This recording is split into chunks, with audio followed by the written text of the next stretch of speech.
E o Brasil está pegando fogo. Hoje eu vou trazer para vocês as novas denúncias de Eduardo Tagliaferro e o gabinete de ódio de Alexandre de Moraes. Falaremos também a respeito do deputado que pediu a prisão de Nicolas Ferreira e também saiu uma matéria na mídia estatal da Venezuela dizendo que o Brasil apoia o país, apoia Nicolás Maduro. Trarei uma matéria aqui para que você veja que a CPMI do INSS já começou daquele jeito. Então venha comigo, não se esqueça de deixar o seu like e, claro, inscreva-se no canal. Vamos nessa! Como nós já sabemos, estamos diante de denúncias gravíssimas sendo realizadas por Eduardo Tagliaferro sobre o gabinete paralelo, o gabinete de ódio de Alexandre de Moraes, que perseguiu e persegue, tá, tantas pessoas da direita e aqueles que se opõem à esquerda e, é claro, ao STF também. Olha só, o gabinete do ódio de Alexandre de Moraes, a rede social Gitter, por exemplo, foi despachada ao limbo digital não por crime comum, mas por ousar abrigar vozes indesejadas.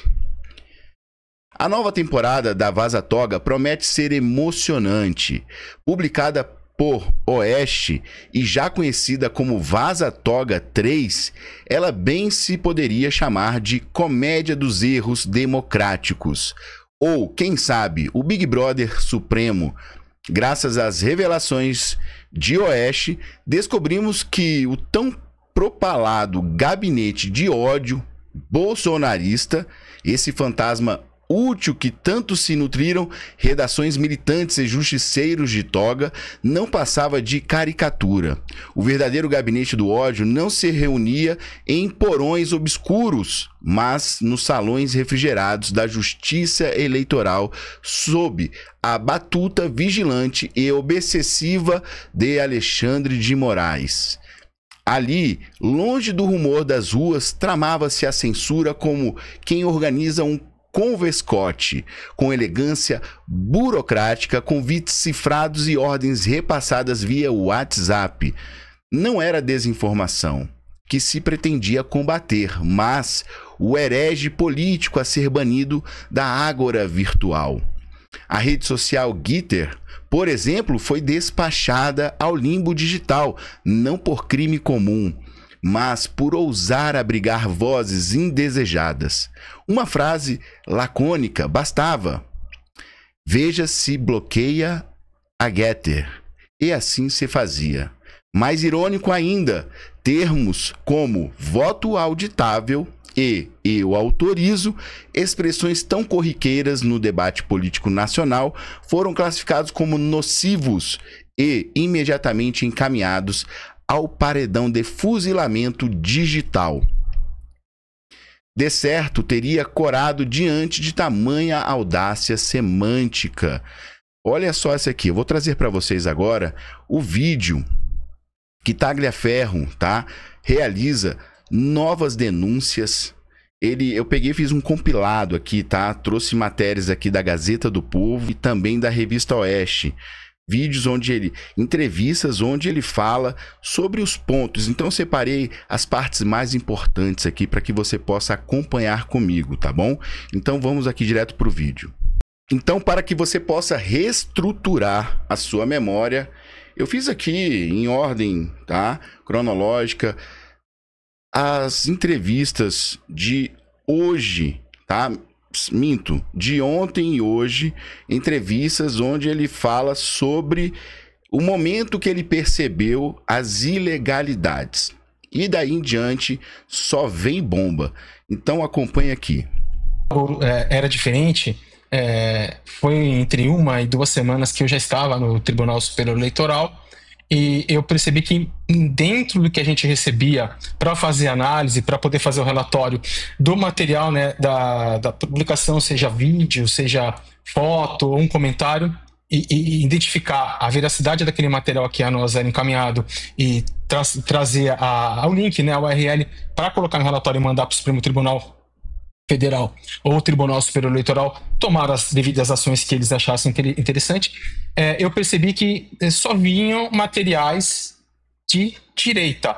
Eu nunca, que eu me lembre, nunca recebi um material da esquerda. Nunca recebi um material de partidos simpatizantes à esquerda. Somente materiais da direita, em especial os personagens que a gente já conhece: Daniel Silveira, Alan dos Santos, Paulo Figueiredo, Ludmila Grilo, quem mais? Eduardo Bolsonaro, Carla Zambelli, Zé Trovão na época. Aliás, todos aqueles personagens, né, que estavam dentro do período eleitoral. A justiça, ela é seletiva, tá? No próximo vídeo nós vamos trazer agora o que o Eduardo Tagliaferro acha a respeito de estar sendo acusado de atentado ao Estado Democrático de Direito. Vejam comigo. Mas antes, eu vou somente fazer um adendo sobre a Carla Zambelli. Carla Zambelli passará por uma nova audiência, tá? Ela será ouvida, sua defesa apresentará também ali as argumentações, e aí nós não sabemos quais serão as decisões tomadas pela justiça italiana, se ela permanecerá na prisão, se ela ficará em prisão domiciliar ou se ela vai ser extraditada. Tá? Então, nós estamos acompanhando essa questão, somente para que você saiba que nós estamos acompanhando, e vamos trazer essa matéria assim que nós tivermos notícias a respeito, tá bom? Então, vamos para essa parte onde ele comenta sobre estar sendo acusado de atentado ao Estado Democrático de Direito. Vejam comigo aqui. Se falar, né, que são as atrocidades cometidas por ele. Então eu não entendo isso como um ato antidemocrático, né? Eu acredito que ele trabalha dessa forma, como eu sempre vi, para poder tentar penalizar as pessoas dentro da mente diabólica dele, ou seja, ele coloca o que ele quiser, da forma que ele quiser. Se você observar, dentro da denúncia do Procurador-Geral da República, o Dr. Paulo Gonet, ele, em momento algum, questiona o conteúdo, ou seja, ele fala que é vazamento de sigilo profissional. Então, se é de fato um sigilo profissional e teve um vazamento, toda a notícia é uma notícia verdadeira. E embaixo ele vem falar que se trata de fake news. Ele tem que decidir, é fake news ou é sigilo profissional? Porque se é fake news, ele está capitulando errado a denúncia. É uma questão de lógica. Se vazou, é um documento oficial. Mesmo sabendo-se que não era formal as atitudes e as ações tomadas tanto pelo STF quanto pelo TSE. Mas se vazou, é porque é oficial e não fake news. Então, o próprio Capiroto, ele se contradiz, né? E já está pedindo extradição, mesmo sem Eduardo Tagliaferro ter um processo a respeito. É muito louco ver tudo isso, né? Agora nós vamos trazer, eu vou falar agora para vocês, ele vai falar, na verdade, né, sobre a questão do processo de extradição. Vejam comigo aqui. Na verdade, até tem uma investigação da Polícia Federal de agosto do ano passado, onde trata o vazamento daquele áudio publicado pela revista Folha, né? Pelo Jornal Folha de São Paulo, e dali para frente eles começaram a me investigar todos, inclusive quebraram não só o meu sigilo, como o sigilo do meu advogado, né? Ou seja, o sigilo profissional entre advogado e cliente, e divulgaram na matéria, todo o material, nas minhas conversas, inclusive pessoais, deixaram tornar isso público, tá?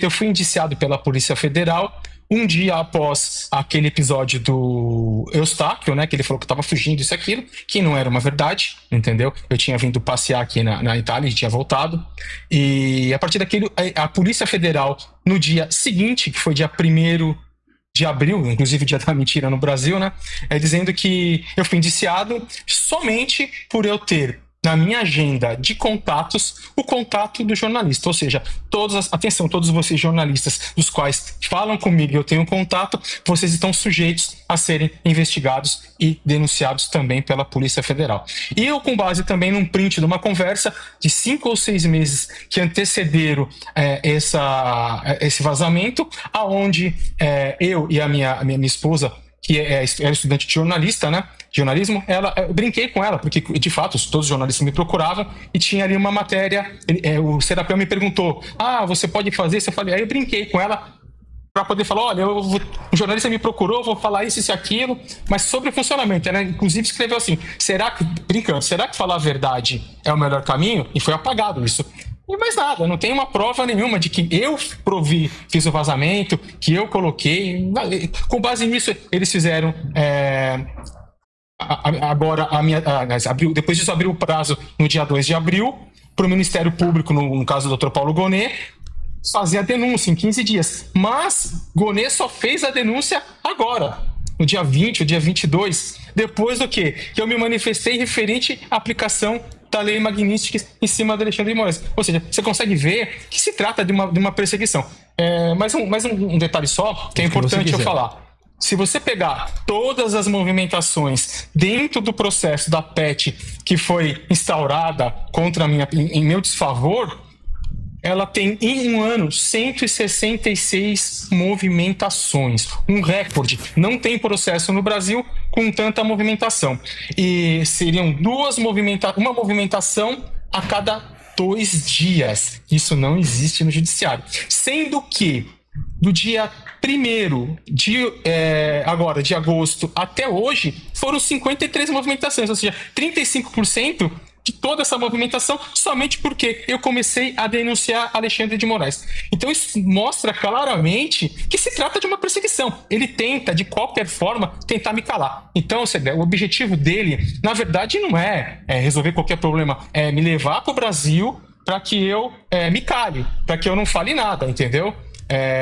Me calar minha voz para que eu não denuncie todos os crimes, todas as atrocidades que ele cometeu. Mas ele não vai conseguir. O que Tagliaferro está deixando muito claro é que ele vai, cada vez que Alexandre de Moraes continuar, né, perseguindo ele a cada nova denúncia, ele vai soltar a merda no ventilador. Tá? Ele vai duplicar, triplicar, quadriplicar a aposta.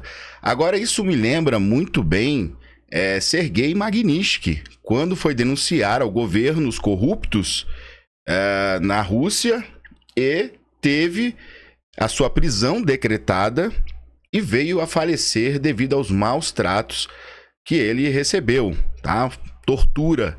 Ele foi torturado e por ter denunciado um crime. Então, o que está acontecendo com Tagliaferro é muito similar, mas ele está na Itália, tá? Mas ele está denunciando um crime a uma ilegalidade e ninguém quer saber do conteúdo dessa ilegalidade. Querem saber de condená-lo por ter vazado informação que representa, de fato, um dano, tá?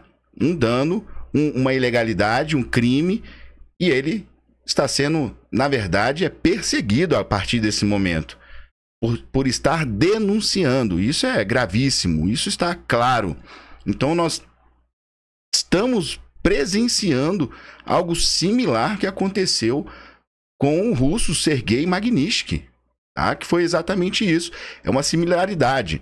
Não que, né, vai acontecer com ele o que aconteceu com o Sergei Magnitsky, mas a partir do momento que ele denuncia e é perseguido por esta denúncia, e não há uma instituição, tá, que venha, uma instituição do judiciário, que venha abraçá-lo para que ele... Não, peraí, isso aqui, olha, rompe completamente com o devido processo legal, tá? Ações inconstitucionais. Bom, é por este caminho que nós esperávamos que tivéssemos uma justiça séria agindo nesta direção. Então agora nós vamos falar aqui, né? Vou trazer para você o vídeo, na verdade, dele. Ele vai responder aqui como ele respondia às ordens ilegais, tendo noção que eram ilegais. Então vamos ver aqui este vídeo comigo, para que você saiba o que ele fala. Olha, boa pergunta, bem colocada. De fato, eram posições altíssimas dentro do judiciário brasileiro, apesar de eles estarem como juiz auxiliar, são juízes auxiliares de um ministro do Supremo Tribunal Federal, um cargo altíssimo. Em conversas, não só em grupo, mas em conversas pessoais, né, que a gente costumava ter, a gente sabia era discutido, nossa, o ministro tá demais, olha, o ministro tá deixando a gente louco, olha, a gente vai ter que fazer isso, mas a gente alertou o ministro que isso aqui não é certo, mas não adianta, não tem como falar. Olha, o ministro está pedindo isso, olha, vamos fazer, mas a gente sabe que é um problema dele, ele conhece a lei, ele conhece tudo, e é óbvio, ele está assinando, porque a gente não tinha a opção de não fazer, não existia essa opção, e nem a opção de sair, porque se tivesse a opção de sair, eu tentei diversas vezes e eu não consegui. No próprio áudio vazado com o Ayrton, vocês percebem que ele está cansado e está exausto, ele também tenta sair, mas ele não consegue, entendeu? Por quê? Porque é medo. Medo. Se a gente dentro de um local, imagina de uma casa, vê um psicopata, vê um cara que tá fazendo mal por um monte de gente fora dessa casa, a gente liga um alerta, né? A gente liga, vamos tentar manter o bom relacionamento com essa pessoa, para que ela não faça mal nenhum pra gente, e no momento que a gente conseguir, a gente vai escapar. Ou seja, como se estivesse vivendo dentro de um filme de terror. Então, justamente isso que aconteceu com todo mundo. Você percebe que ele relata que vivenciaram um filme de terror, onde tinham ali um carrasco que poderia fazer mal àqueles que não obedecessem ou que não andassem na sua linha de perseguição, e todos agiam certamente com receio de não agradar o Todo-Poderoso, contrariá-lo e depois sobrar para aquele que não foi a favor e não foi condizente com as ordens ilegais, se assim forem, após investigação, forem consideradas, né, ilegais. Mas que, pelo tudo que parece, pelas denúncias que ele tem feito, a gente não tem dúvidas, não resta dúvidas de que estas ordens parecem ser completamente ilegais, até mesmo porque utilizavam-se de pessoas comuns como agentes da polícia judiciária fazendo investigação. Eu vou trazer para vocês agora, a gente vai sair dessas entrevistas agora da Revista Oeste e vamos agora para mais um compilado pequeno, mas um compilado da entrevista que ele deu na Gazeta do Povo. Acompanhe comigo. Sempre os mesmos personagens perseguidos, como Constantino, Figueiredo, Alan dos Santos, Zambelli, perfis do Getter, do Rumble, sempre buscas pelo Telegram. Então isso era uma prática corriqueira que Moraes fazia com relação a essas pessoas. Então era praticamente todos os dias que chegavam denúncias, não denúncias de terceiros, mas denúncias vindo a partir do Gabinete do Supremo Tribunal Federal, através de seus juízes auxiliares, enviados por Moraes à Assessoria Especial de Enfrentamento à Desinformação. Bom, a gente percebe aqui, parece até o primeiro vídeo que nós assistimos agora há pouco, né, que eu trouxe da Revista Oeste, ele falando sobre os perseguidos ali, os personagens que estavam, que era a sanha de Alexandre de Moraes. Mas percebemos aqui que ele já inclui as redes sociais, inclusive a denúncia sobre a Getter, né? A Getter que foi agora, saiu essa denúncia recente, que a Getter estava sendo, né, foi solicitado o bloqueio desta rede social, que é como se fosse um X, só que utilizado nos Estados Unidos. Aqui no Brasil a gente não vê quase ninguém utilizando, mas nos Estados Unidos é muito utilizada, tá? E é pertencente, tá? Lembrando que é pertencente, o proprietário é o Jason Miller, tá? Jason Miller foi aquele que foi parado no aeroporto de Brasília e ficou por 2 horas respondendo um questionário, tá? A mando de Alexandre de Moraes, e que tá virado no tetel, tá? Até hoje, e falou que vai até o final, enquanto não ver o Alexandre de Moraes empichado e Bolsonaro livre, tá? Ele deixou isso bem claro já em suas redes sociais. Agora, eu vou trazer para vocês a parte dessa entrevista onde ele fala sobre uma outra denúncia. Essa denúncia aqui a gente não tem visto, eu não tenho visto, na verdade, em nenhum lugar. Eu vi aqui essa denúncia, ele fala sobre a Samara Castro, a diretora da SECOM. Vejam só comigo aqui o que ele fala sobre esta pessoa, tá?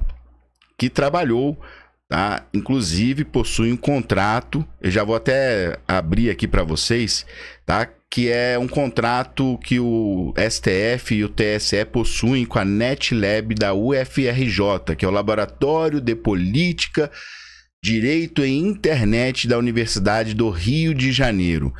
Então, este laboratório, NetLab, que presta serviços para o STF e TSE, fazia, tá, ali as buscas e as investigações a mando de Alexandre de Moraes.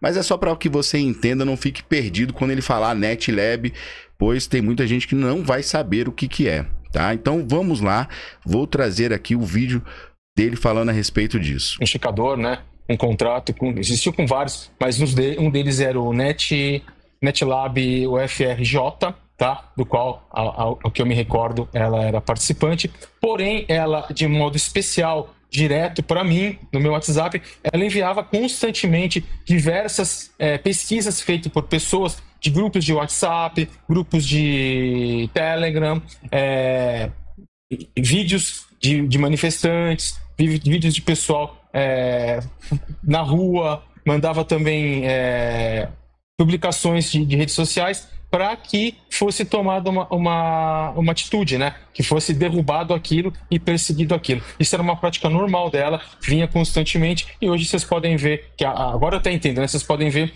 que ela faz parte daquela diretora da Secretaria de Comunicação, acho que da parte de Direitos Humanos, uma coisa assim, da Presidência da República, ou seja, foi agraciada com um cargo quando atuou, né, dentro das eleições, para trazer de volta o candidato dela.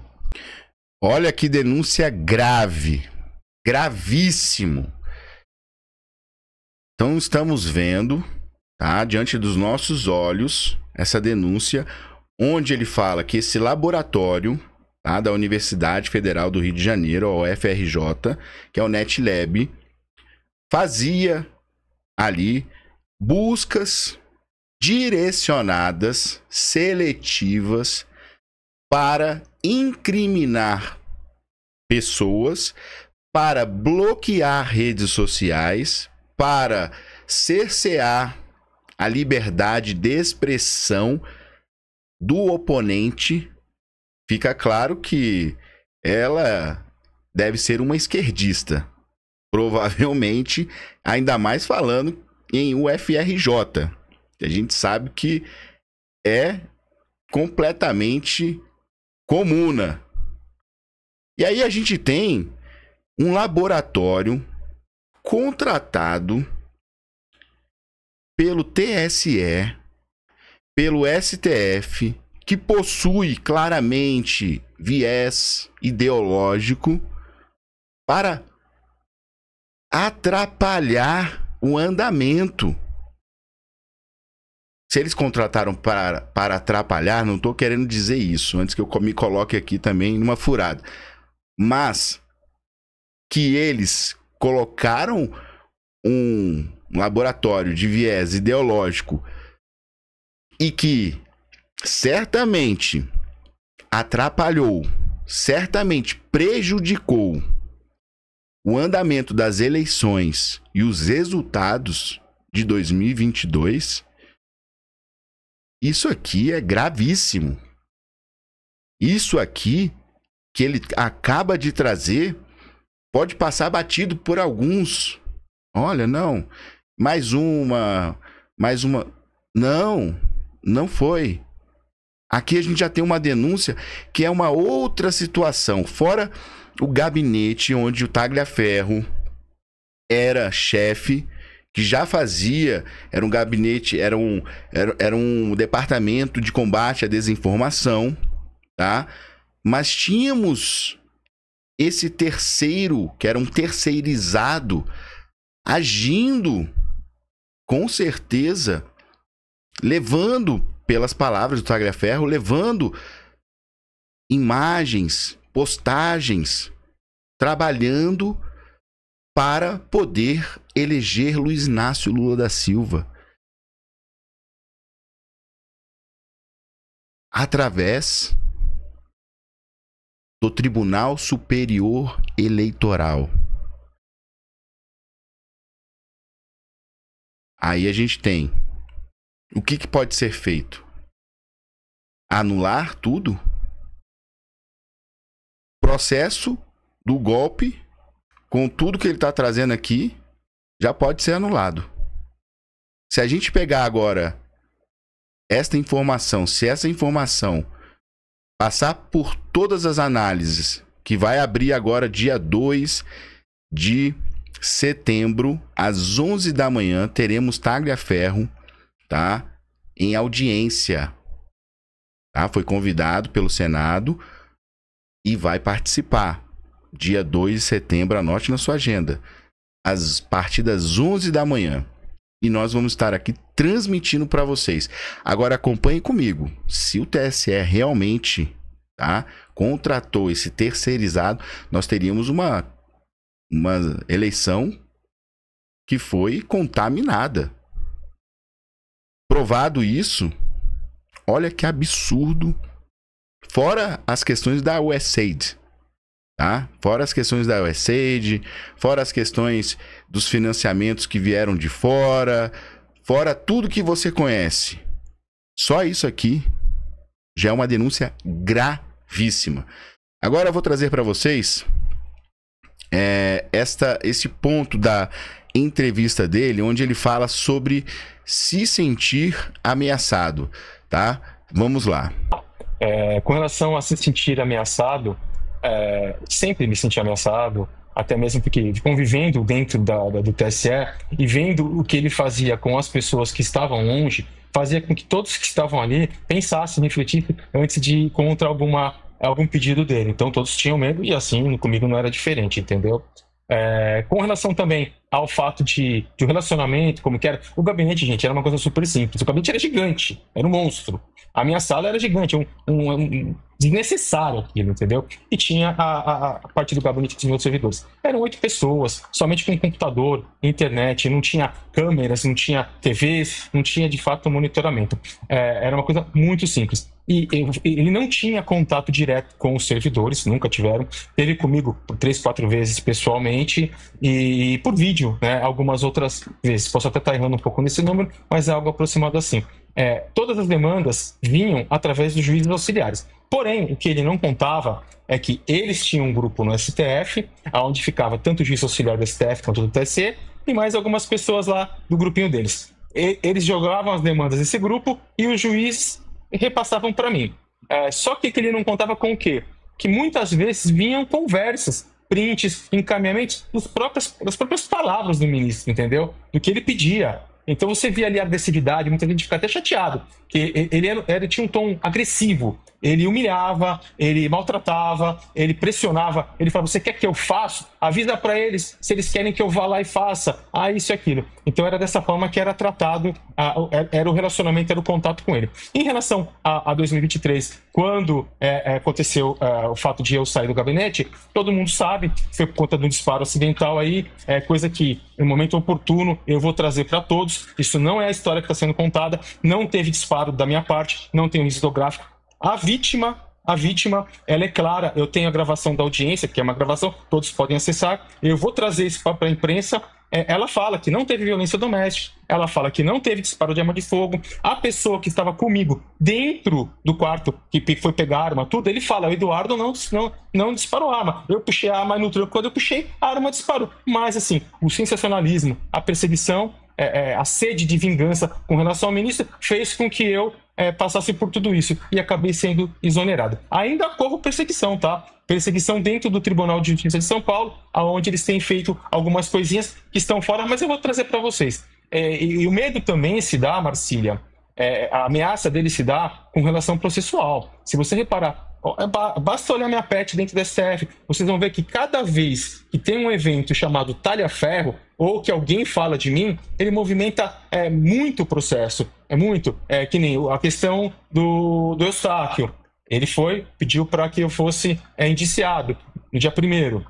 Logo em seguida, no dia 2 de abril, ele abriu o pedido, né, o prazo para a PGR para denúncia. Porém, a PGR ficou de 2 de abril até agora, dia 22 de agosto, sem fazer nada, inerte.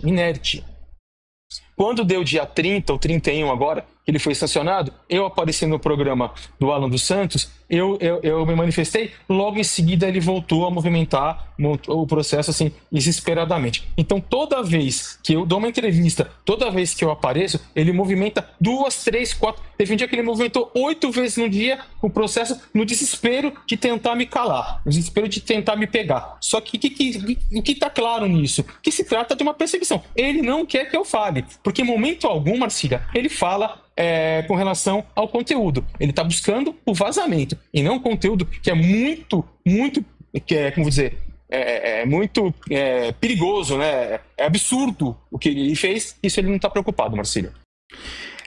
Vamos ter daqui para frente novos capítulos. Tagliaferro, ele já deixou claro que ontem, inclusive, ele disse que foi dormir às 4 da manhã com um jornalista que está fazendo ali toda a matéria com as novas denúncias. Mais denúncias vão sair, vão vir à tona. Então ele vai entregar, tá? Vai sair. Ele disse que não saiu a última denúncia, que era para ter saído até numa quinta-feira, devido ao Alexandre de Moraes ter movido uma ação contra Jair Messias Bolsonaro e Eduardo Bolsonaro, e isso tirou de cena, tá? Ou seja, não era era mais uma notícia que ia sair bombástica no dia, eles preferiram não postar, e também acho que não estavam completamente com tudo estruturado, e ele fechou essa matéria no dia de ontem. Então a gente deve ter essa matéria saindo provavelmente na próxima semana. E dia 2, que é terça-feira, ele vai vir, tá, em audiência pública, relatar todas essas denúncias também. Então, vamos ter novos capítulos que vão parar o Brasil, tá? Eu acredito que sim. Acredito que essas provas, os prints, eu vou até trazer agora para vocês os prints que falam, tá, sobre essa questão de tentar e de também, né, de bloquear o Twitter, tá? Então, olha só, vamos aqui trazer essa matéria aqui para vocês. Vejam aqui comigo. As mensagens revelam que os auxiliares do ministro trabalharam para suspender a plataforma de Jason Miller, ex-assessor de Trump. Um novo capítulo da série Vaza Toga lança luz sobre a engrenagem clandestina que operava dentro do Supremo Tribunal Federal e do Tribunal Superior Eleitoral, sob a influência do ministro Alexandre de Moraes. Trocas de mensagens obtidas com exclusividade pela Oeste mostram que, em outubro de 2022, auxiliares próximos ao magistrado traçaram planos para bloquear a plataforma Twitter, rede social criada pelo empresário Jason Miller, ex-assessor do presidente dos Estados Unidos, Donald Trump. Em 3 de outubro de 2022, 2 dias depois do primeiro turno das eleições, o juiz Ayrton Vieira, que atuava como assessor judicial de Moraes, enviou uma mensagem a Eduardo Tagliaferro, então chefe da Unidade Especial de Combate à Desinformação do TSE, para pedir o bloqueio da Twitter. O pedido surgiu depois de Vieira confundir com uma postagem de Alan dos Santos no X, uma publicação feita no Twitter. Então vou trazer aqui já para vocês acompanharem comigo as mensagens, tá? Eduardo Tagliaferro aqui, ó. Se precisar é só chamar. Vamos lá. Marcos Antônio Vargas aqui, nada aqui para conhecimento. Eduardo Tagliaferro, vixe. Aí vem aqui, olha, o Marcos Antônio Vargas mandando para ele o perfil do Alan dos Santos no Twitter, tá? E aí, Eduardo Tagliaferro, não tem nada aqui. Ayrton Vieira pergunta, né? Como bloquear o Twitter, Eduardo? Aí Tagliaferro corrigiu a informação, mas em seguida encaminhou postagens de fato publicadas na rede de Jason Miller. E aí aqui a gente tem, olha, o Eduardo Tagliaferro, check out do Alan dos Santos on Twitter. Então aqui está aqui o link da postagem. O Eduardo Tagliaferro, vou montar um relatório. E aí, Ayrton Vieira Esse também é do Twitter, pergunta. Vieira insistiu, então, veja, por favor, como bloquear o Gitter. Ele vou olhar, recebeu esse. Esses são do Gitter. Aí a Ayrton Vieira diz aqui, ó, do ministro. Vamos ter que fazer igual o Telegram, derrubar geral. Olha como é que era o modus operandi dessa galera. Eduardo Tagliaferro, eles aí mudam as coisas. Aí eles mudam as coisas. Ayrton Vieira, então veja, por favor, como bloquear Gitter. Obrigado. E aí segue. Tagliaferro respondeu. Nele tem muita gente se escondendo porque não há impunidade no Gitter. Aí Eduardo Tagliaferro. Aí tem aqui, olha, só relatório ou tem algum patch, algum inquérito, né? E aí Eduardo Tagliaferro coloca. Aí coloco no relatório.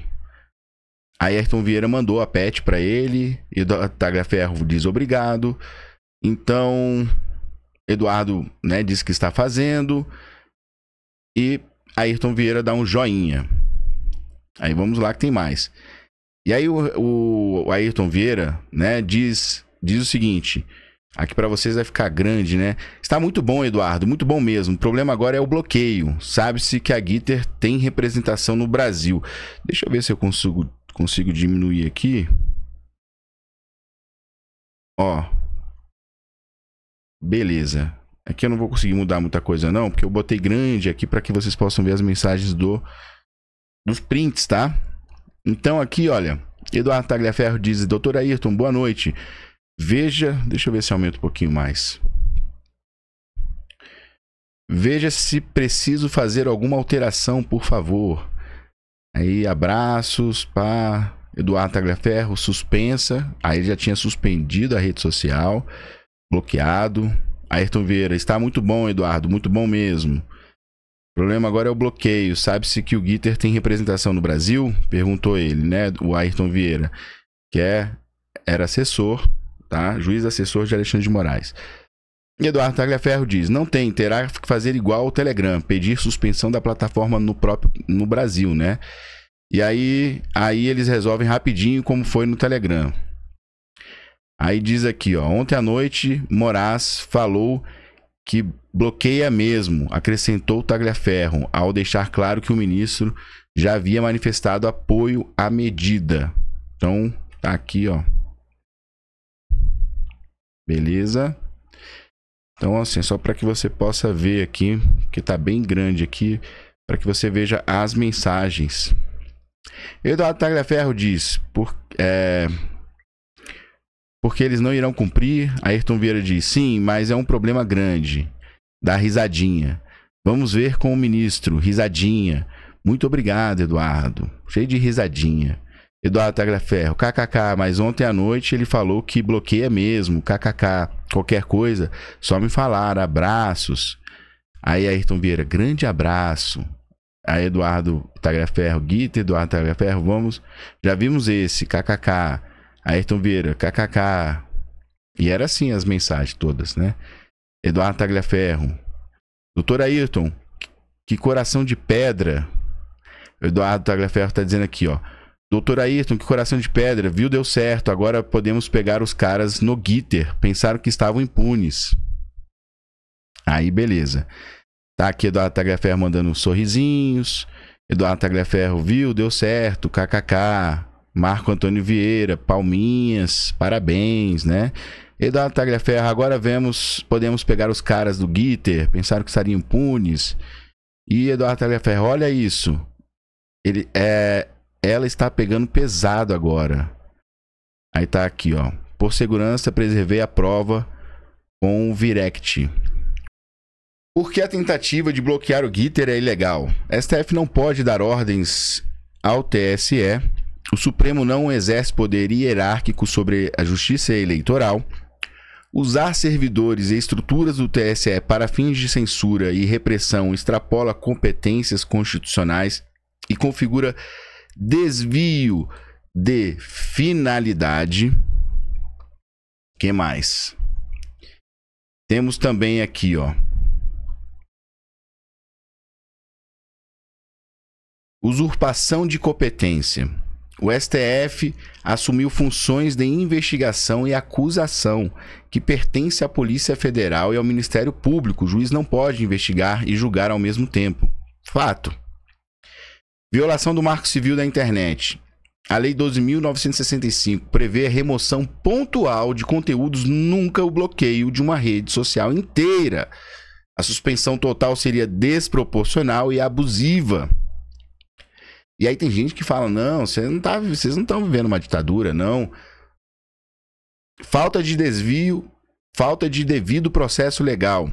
As ordens surgiram de conversas privadas em grupos de WhatsApp, sem contraditório nem ampla defesa, o que afronta o artigo 5º da Constituição. O juiz parcial, Ayrton Vieira e outros assessores anteciparam o resultado desejado, bloqueio de modo que comprometeu a imparcialidade que a lei exige de um magistrado. Por óbvio. Censura prévia. Bloquear uma rede social por opiniões políticas fere o artigo 220 da Constituição, que proíbe a censura de qualquer natureza. Desvio de finalidade do TSE. A unidade de desinformação do Tribunal Superior Eleitoral foi usada fora do período eleitoral para fins criminais, o que extrapola sua competência legal. Ou seja, estamos com todo esse processo eivado de vícios, ilegalidades, quiçá crimes cometidos por autoridades de alta patente, do alto escalão. Aqueles que eram para preservar, que estão com suas atribuições de preservar a Carta Magna, preservar a nossa Constituição Federal, são os primeiros a rasgarem as suas páginas. Nem preâmbulo sobra desta Constituição Federal de 1988, conhecida como Constituição Cidadã. Isso é gravíssimo. É gravíssimo. Aquela denúncia, tá, que eu peguei, que ele fez sobre a NetLab da UFRJ, aquilo anula por completo uma eleição, gente. Se aquilo for comprovado, se ele trouxer as mensagens, imagens e tudo que puder, aquilo ali anula por completo. Era em tese para anular, né? Mas a gente sabe que hoje o cara está sendo perseguido por denunciar e não está sendo observado o conteúdo de suas denúncias. OAB calada. A gente sabe que já foi entregue, né? Tá entregue as traças. É uma pena ver uma instituição agindo dessa maneira, ou não agindo, né? Se omitindo desta maneira. Ver que o nosso Supremo, que é a última instância a errar, é o primeiro, tá? Essa denúncia coloca aqui em xeque tudo que nós temos de conhecimento sobre as funções e as legalidades que estão sendo as ilegalidades que estão sendo cometidas, tá, pelo Supremo Tribunal Federal. E não bastando, tá? Não bastando. Nós temos agora, não sei se vocês perceberam, tá, que depois dessas sanções que já estão sendo impostas, depois dos Estados Unidos enviar frotas marítimas, enviar sua 22ª unidade das Forças Armadas norte-americanas, enviar para o Mar Caribenho para combater o narcotráfico. Nós tivemos agora, no dia de hoje, uma mega operação como nunca foi feito anteriormente contra os crimes que estão sendo cometidos pelo primeiro comando da capital, PCC. Tais crimes, tá? Tais crimes que estão sendo utilizados agora, olha bem isso aqui. Tal crime, tal operação está sendo utilizada neste momento para incriminar Nicolas Ferreira. Como assim, Vitor? Você tá maluco? Não, não tô maluco. Não tô doido. E eu vou trazer para vocês, tá? A respeito desta investida do PT, tá bom? Sobre o Nicolas Ferreira, tá? Eu tô buscando aqui. Deixa eu verificar aqui. Bom, vamos lá. Depois eu vejo isso. Eu ia trazer um negócio, mas eu não vou trazer agora. Deputado do PT, tá? Pede prisão preventiva de Nicolas Ferreira. Raymond pediu à PGR investigação contra Nicolas Ferreira e citou possibilidade de prisão preventiva se houver risco à ordem pública. O presidente da Comissão de Direitos Humanos, Minorias e Igualdade Racial da Câmara, o deputado Raymond do PT, do Rio de Janeiro, protocolou nesta quinta-feira, dia 28/8, um ofício ao Procurador-Geral da República, Paulo Gonet, pedindo a abertura de investigação contra o deputado federal Nicolas Ferreira.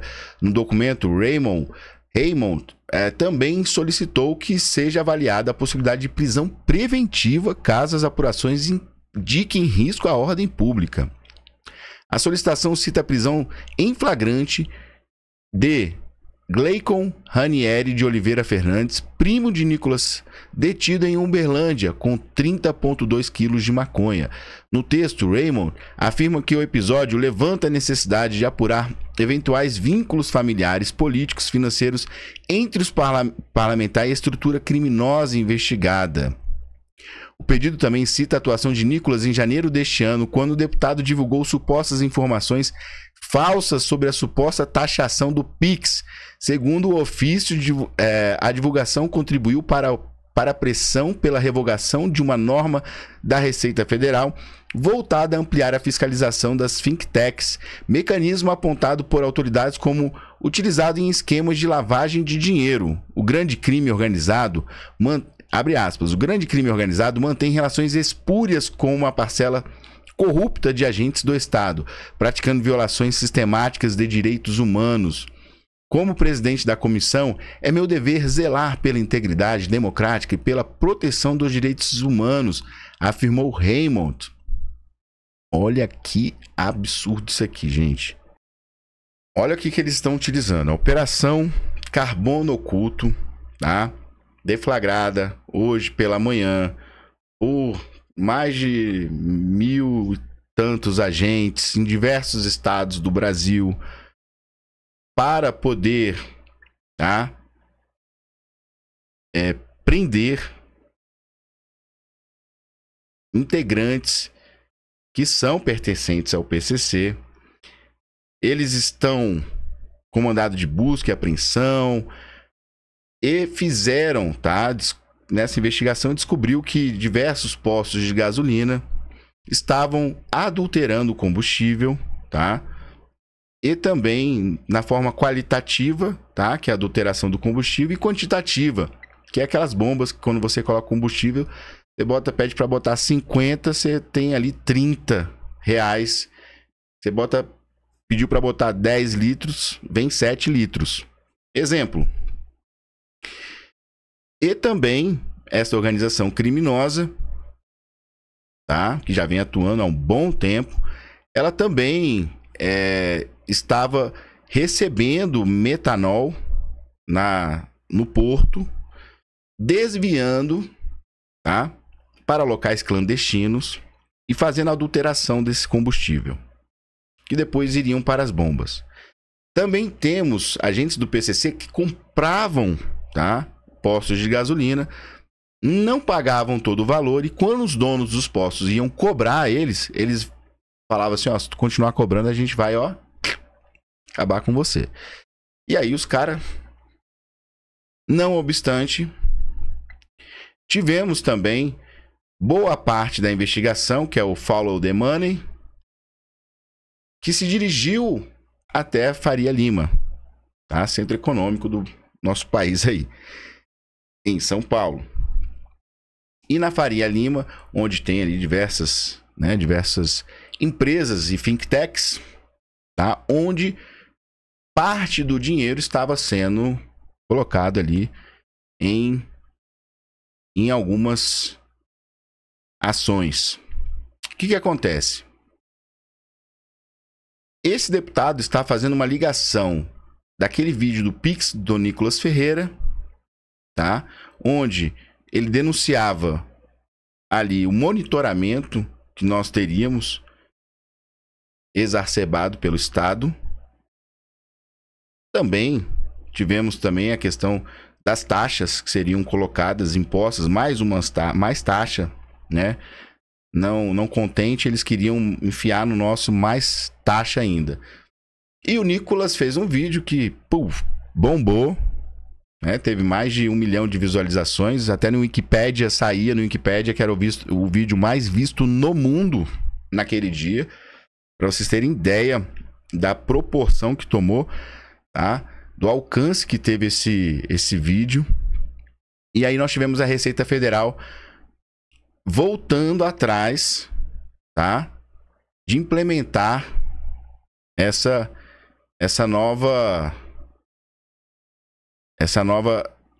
ação que teriam sobre o Pix.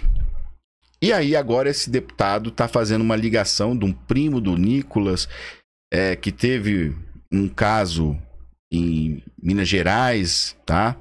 Que é primo, você não vai controlar a vida dos outros. Se fez, pode acontecer com qualquer um, né? Você não vai, não é porque você é padre, é pastor, que sua família, seus primos, 3º, 2º, 4º grau vão ser pastores. Não, é o contrário. É normal, em qualquer lugar. E tá fazendo essa ligação do Nicolas com crime organizado e tá fazendo essa ligação dos PIX, tá?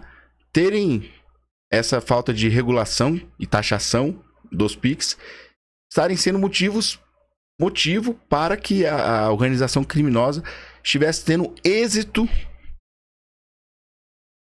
nessas transações que movimentaram bilhões. Só que isso é mais uma narrativa e colocando, tá, ele como direitos humanos, colocando como se a direita fosse. Então eles acusam muito do que eles mesmos fazem. O padre Olivério de Medina, que era das Farc, quando veio para o Brasil, se exilou no Brasil, tá? Que a Dilma recebeu, Lula recebeu, né? De braços abertos. Este padre das Farc doou 5 milhões ao Partido dos Trabalhadores na época para as eleições. Isso tem aí, tem notícia. Inclusive a esposa do padre das Farc, tá?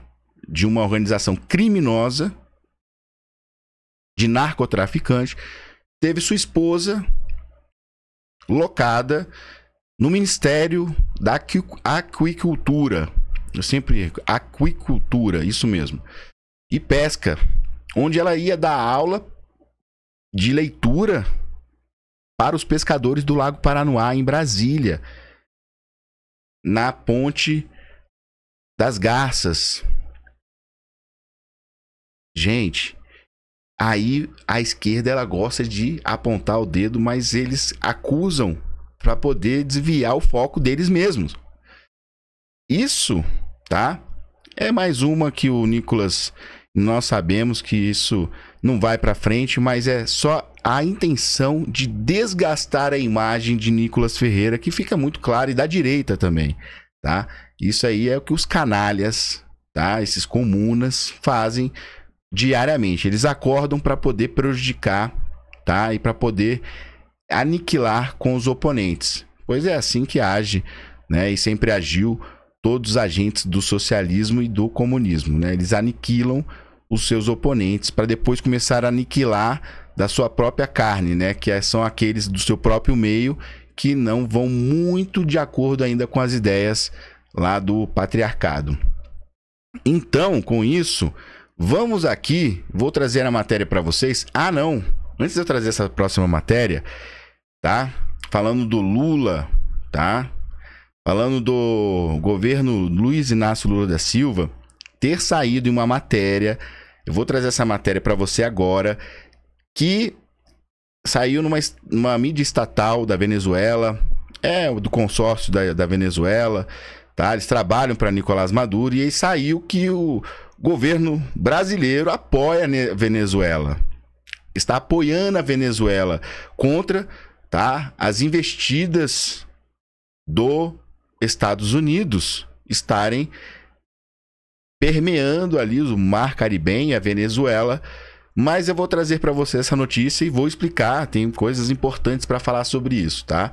Inclusive sobre delações que levaram a Venezuela, a Nicolás Maduro está com ali, né, a corda no pescoço. Mas eu vou explicar para você direitinho aqui, você vai ficar impressionado, porque isso não veio do nada não, tá? Eu vou explicar, mas antes eu vou trazer para você aqui. Hoje o dia começou, esse INSS aí, gente, ele parece que ele vai estender durante 180 dias, ele vai ter aí 180 dias, mais, ou seja, ele vai entrar no ano de 2026. O que o governo petista não queria é que ele entrasse no ano de 2026, mas vai entrar, não tem jeito, tá? Essa questão do Frei Chico não ser chamado agora, esse acordo, ele é plausível, pois não adianta chamar ele agora se eles não... Primeiro eles vão fazer... Eles estão vindo pelas bordas, tá? Eles não vão no centro para depois ir para as margens. Não, ele vem da margem e vai entrando, igual quando você invade um país, né? Uma invasão de um país, tá? Como os Estados Unidos vai fazer agora. Ele não vai chegar lá e vai pousar no centro. Ele tá vindo de fora e aí vai apertando o cerco até que chega uma hora que não tem pra onde correr. Vai sobrar irmão do Lula. Em algum momento vai aparecer ele. Ele vai aparecer. Então o pessoal fica muito emocionado. Ah, não tá fazendo. Calma, gente. Isso aí como todo processo de investigação, tá? É um processo que ele tem que ir permeando, ele vai fechando o cerco. Agora, hoje o cerco fechou, tá? Para a defensora pública Patrícia Betim Chaves. Rapaz, você não sabe.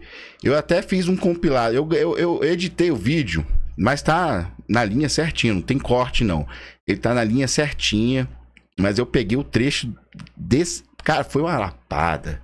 Você tem que... Meu amigo, minha amiga, assista isso aqui comigo. No ofício individual da senhora, quando detectava esse crime de apropriação indevida de recursos dos aposentados e pensionistas, a senhora chegou em algum momento a prestar uma notícia-crime às instituições fiscalizadoras? Não. Esse não é o papel da Defensoria Pública da União. O papel da Defensoria Pública da União é a defesa, é um órgão de Estado. Nós não temos a atuação de persecução penal. Mas isso eu sei, mas a senhora... Nós não somos órgãos de controle. Mas como profissional, defensor de vulneráveis, não haveria a obrigação, diante de um crime, de noticiar as autoridades competentes, não? Quando identificado um crime, seria possível denunciar. E um desconto irregular não é um crime, não? Os fatos todos foram relatados ao Ministério Público Federal, ao Tribunal de Contas e à CGU. É isso que eu estou perguntando. A senhora, na sua atuação profissional, fez essa comunicação, como a senhora está dizendo, aí Ministério Público Federal e Polícia Federal, qualquer outro órgão de fiscalização? Não recordo. Obrigado. Caiu por terra, né? Falou ali que não fez o que deveria ter feito, tá? Deixou isso, ficou claro para todo mundo. O dia, tá? Essa CPMI, ela só tá começando. Agora, você quer ver mais? Olha esse aqui.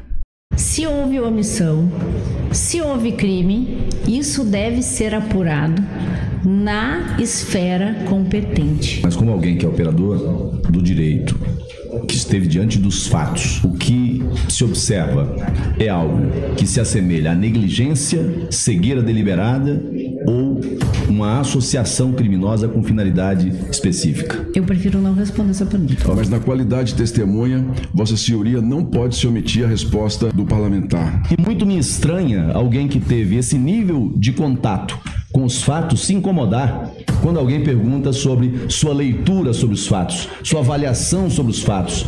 Me parece uma questão de escolha, ficar ao lado daqueles que sofrem as agruras de uma quadrilha que assaltou pobres. Essa quadrilha, essa organização criminosa, ela atuou com método.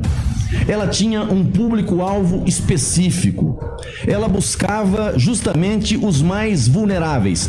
Palavras da depoente. Os mais idosos, os mais vulneráveis. Gostaria de esclarecer que eu não falei palavra quadrilha. Provavelmente quem escutar a gravação vai ver que em quadrilha nenhum sou eu que estou momento eu falando. falei em quadrilha. Estou atribuindo a Vossa Senhoria a palavra quadrilha. Quadrilha quem está chamando sou eu. Então, o que Marcos Rogério deixou ali, né, claro, é uma questão de opção. Ou estava condizente com as fraudes, ou você estava condizente com as fraudes, ou você agiu com negligência, tá? Pois nós vimos na declaração anterior, onde ela foi perguntado à defensora pública, Patrícia, se ela não levou aos órgãos competentes, uma vez que ela notou uma ação criminosa. Ela não percebeu que era uma ação criminosa? Descontos indevidos, sendo que ela, como participou diretamente, tá? De forma única, ela até explicou isso, que havia participação da Defensoria Pública de forma única, onde a pessoa defensora agia diretamente e tinha também a participação coletiva. Ela agiu diretamente de forma única, abordando e investigando diversos casos, e ela não percebeu o método, ela não percebeu a uniformidade das ações que estavam sendo cometidas diante de um público específico, como disse Marco Rogério, me desculpem. Ela não percebeu que havia uniformidade nas condutas de fraudar através de descontos ilegais de pessoas como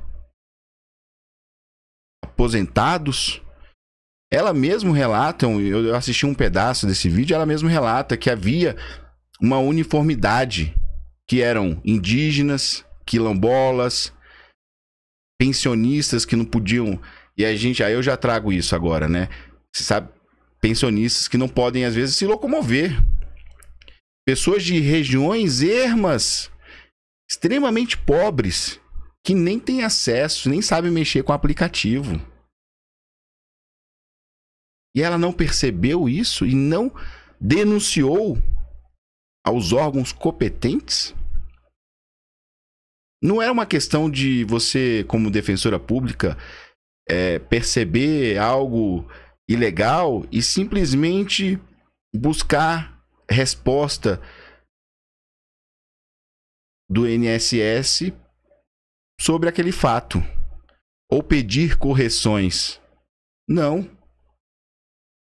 Você vê um caso, você vê outro, vão pipocando diversos casos e aí você percebe, você como leigo, eu como leigo, não somos polícia investigativa, mas por uma questão de lógica, você percebe que havia um modus operandi, um método sendo utilizado através de um público muito específico que estava sendo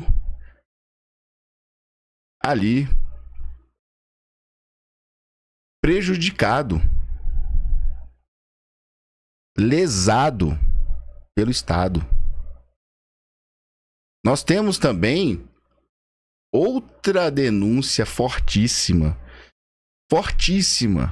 tão pesada quanto, que é do seguro defeso,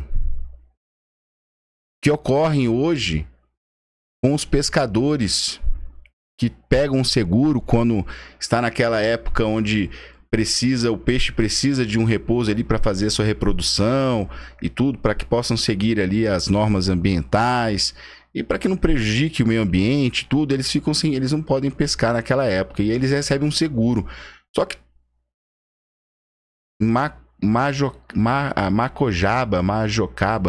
me esqueci o nome agora de uma cidade, onde foi identificado ali que para cada barquinho de pesca, não é barco, não é navio não, tá? É barco e barquinho de pesca, aqueles que você vai com o motorzinho de polpa atrás. Cada barco tinha inscrito 1.000 pessoas para cada barco.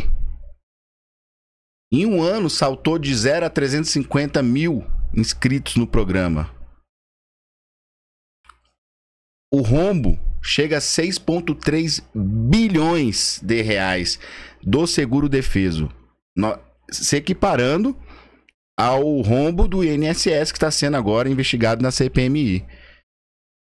Olha só, isso aí ainda nem entrou e nem vai entrar essa CPMI, ela é específica do INSS, dos aposentados e pensionistas. Esse seguro defeso deveria abrir uma CPMI paralela.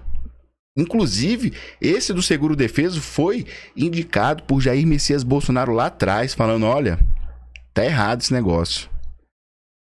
Tá errado esse negócio. Eu trouxe até um vídeo falando sobre o seguro, só sobre o seguro defeso.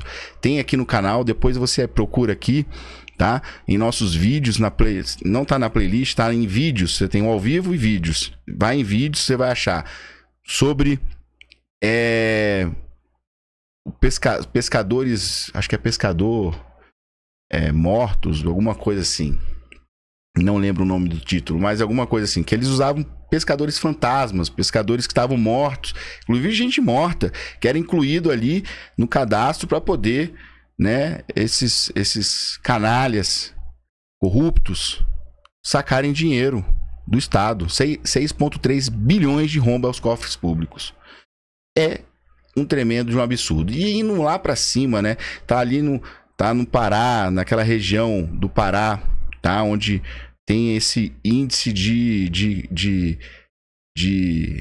roubalheira, tá tudo por ali, ó, tudo ali em cima, tem até indicando, nesse vídeo você vai encontrar. Agora subindo um pouquinho mais, a gente chega, né, tá bem ali na divisa, bem próximo já à Venezuela.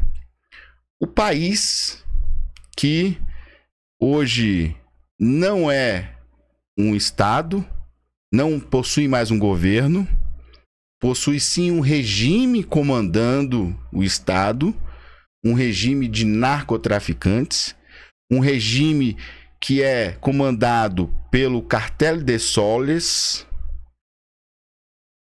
o país onde possui mais generais no mundo, com a maior reserva de petróleo, onde 90% da população vive abaixo do nível da pobreza, e nós vamos falar sobre esta matéria agora, onde uma estatal da Venezuela e do regime Nicolás Maduro, que é a Telesur, diz que Lula apoia o regime venezuelano contra os ataques do imperialista norte-americano. Zona de paz, Brasil e Venezuela condenam agressões dos Estados Unidos contra a América Latina e o Caribe. Que lindo, né? Vou ler para vocês aqui. Ambos os ministros das Relações Exteriores rejeitam a presença de navios militares em um submarino nuclear na região, juntamente com guerras tarifárias, como ameaça à paz e cooperações regionais. Lembrando que não é apenas um submarino, está chegando mais outros submarinos. Serão 8 navios, tá? 8 navios e 2 submarinos no total. Provavelmente eles devem chegar ao Caribe, esses outros navios que estão indo a caminho, que vão somar com estes, vamos ter 8 no total, e mais um submarino que também está descendo, vindo lá do norte, que vai chegar ao Mar Caribenho, provavelmente neste sábado, tá? Então, olha só, O ministro das Relações Exteriores da Venezuela, Ivan Gil, conversou por telefone com o seu colega brasileiro Mauro Vieira para abordar as ameaças que a região enfrenta com a presença de navios militares e um submarino nuclear. O diálogo entre Brasil e Venezuela fortalece sua posição conjunta contra intervenções externas e medidas econômicas coercitivas e promove a unidade e a soberania na América Latina e no Caribe. Eu vou fazer só um adendo aqui. Nós temos a informação, tá, de delação premiada, se assim podemos chamar, tá, de El Chapito, filho do El Chapo, que é do cartel de Sinaloa, que entregou, tá, todo o esquema de narcotráfico da região na América do Sul e América Central. Temos também Poyo Carvajal, que foi militar venezuelano, que está preso nos Estados Unidos e recentemente, tá, ele vai a julgamento.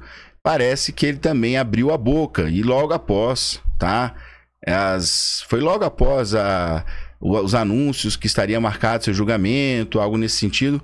Parece que os Estados Unidos, o governo Donald Trump, tem feito acordos com estes a fim de desfazer ali com esses cartéis que levam drogas para os Estados Unidos, fentanil, cocaína, enfim, e também para a Europa. E, inclusive, estes narcotraficantes também transportam drogas para o Brasil e possuem ligação com o PCC, tá?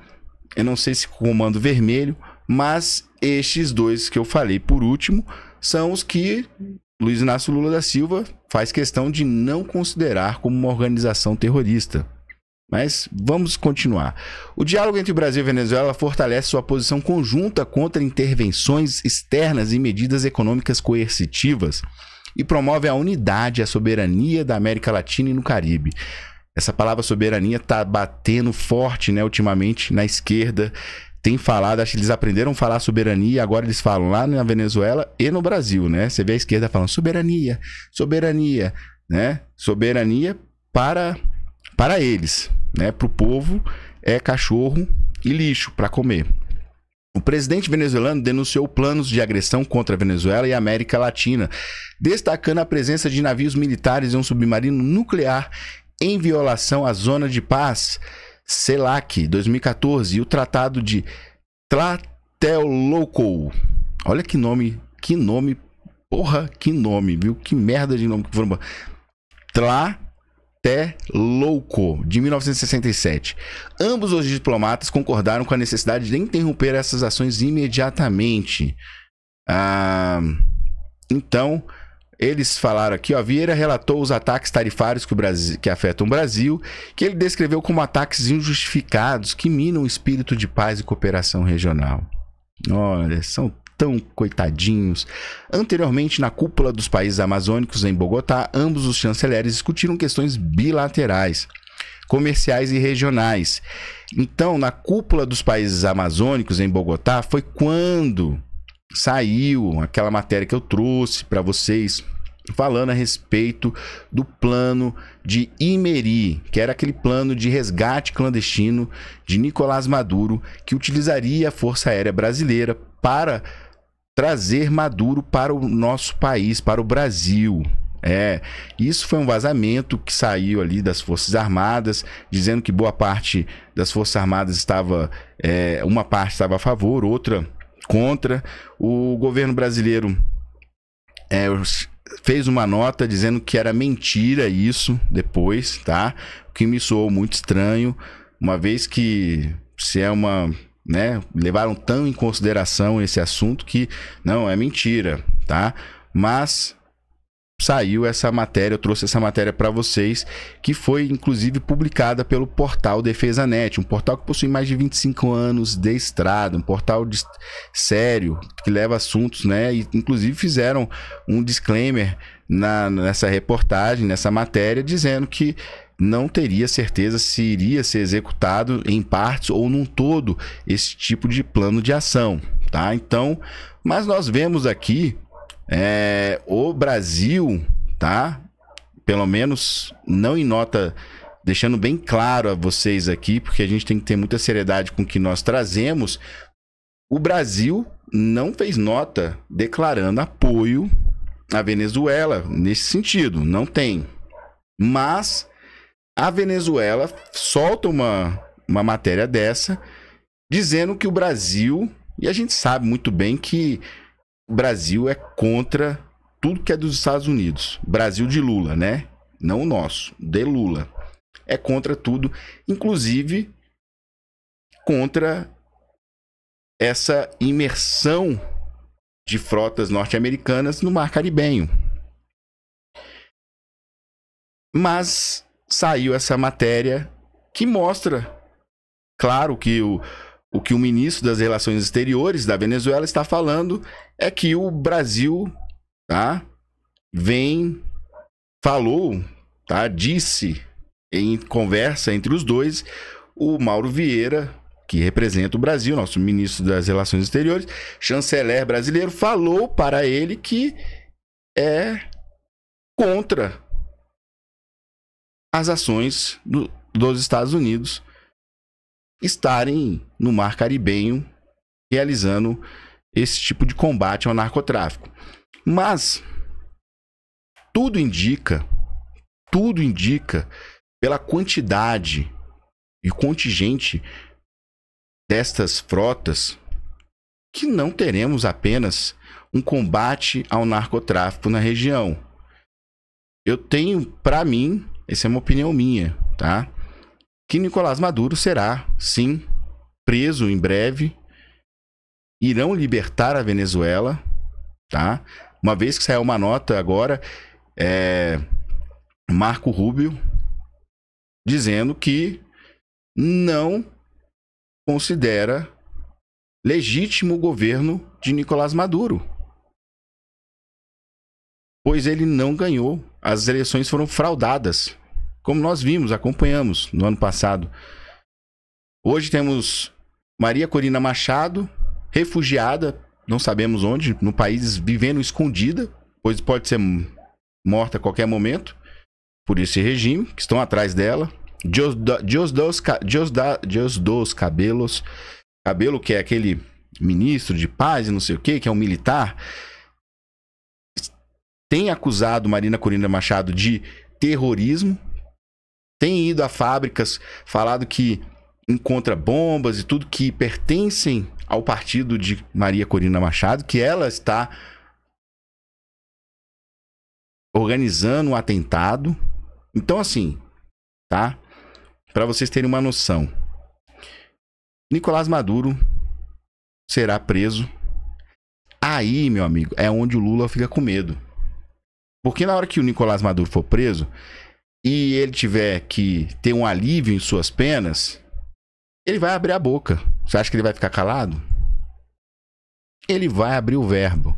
Se Apoio Carvajal já não tiver falado alguma coisa lá sobre o patrocínio e envolvimento financeiro e econômico dos partidos esquerdistas, comunistas. Nós tínhamos no passado PCB, Partido Comunista Brasileiro, foi até proibido, né, esse partido, que ele vinha patrocinado pela União Soviética a fim de instaurar aqui na América Latina o regime comunista que era a época dos fatos. E o PT fez só uma nova roupagem, se adequando conforme diz nos ditames marxista, para que pudesse ser implantado o comunismo em outro país, que ele deveria antes se enquadrar à cultura local, para que assim pudesse ser, então, colocada a embalagem necessária e implantado o sistema comunista / socialista. Mas vamos aguardar agora, tá? Temos aí uma semana que começou a pegar fogo. Semana que vem temos, dia 2 de setembro, início de julgamento do primeiro núcleo, onde encontra-se Jair Messias Bolsonaro, tá? Todos já sabemos o resultado, obviamente. Temos aí Alexandre de Moraes querendo colocar Bolsonaro na papuda. Trouxe essa matéria ontem. Temos as denúncias que serão realizadas por Tagliaferro, dia 2 de setembro, a partir das 11 horas, também, tá bom? E essa CPMI do INSS que vai pegar fogo e vai incriminar muita gente, tá? Então, para que você não perca nada dessas notícias e tudo que está acontecendo no Brasil e no mundo, inscreva-se no canal, ative as notificações para que você não perca nada. Se você gostou da matéria do dia de hoje, eu peço também que você, por gentileza, deixe seu like. Se sentir no seu coração de ajudar esse canal, ajude aqui embaixo, olha, pixvictorpix@gmail.com. Precisamos da sua ajuda, é importantíssimo para que nós possamos pagar as contas e a estrutura deste canal. E enfim, tá? Agradeço a presença até aqui e nos vemos em breve. Tchau, tchau.